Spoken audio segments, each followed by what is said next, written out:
ప్రజాప్రతినిధి న్యూస్ కి స్వాగతం. సంగారెడ్డి జిల్లా రాయకోట్ మండలం నల్లంపల్లి గ్రామంలో పిల్లలకు వాటర్ లేక నానా అవస్థలు, బాత్రూంలు లేక వివిధ రకాల సమస్యలు గత 2 సంవత్సరాల నుండి పిల్లలు పడుతున్నారు.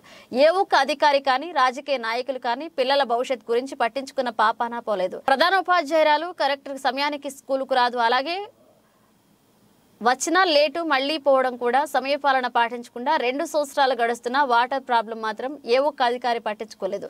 తెలంగాణ రాష్ట్రంలో విద్య కోసం ప్రభుత్వ స్కూల్లో చదువుకోవాలని చెప్తున్నా స్కూల్ అభివృద్ధి లేక లక్షల ఫీజులు కట్టి ప్రైవేట్ స్కూల్లో చదివిపిస్తున్నారు. కావున స్కూల్ హెడ్ మాస్టర్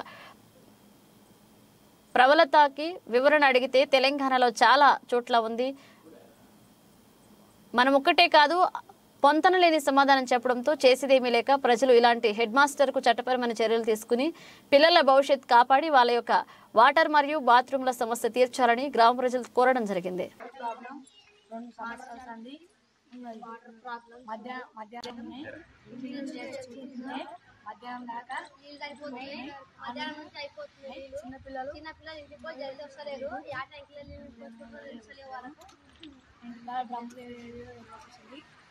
ఇంటికాడ వాళ్ళ మమ్మీలు ఉండరు, ట్రైన్లోకి వెళ్ళిపోతున్నారు, యాడ్రూమ్లో వెళ్ళిపోతున్నారు. 20 వరకు 2 సంవత్సరాల నుంచి సమస్య ఎవరు తీర్చలేదు.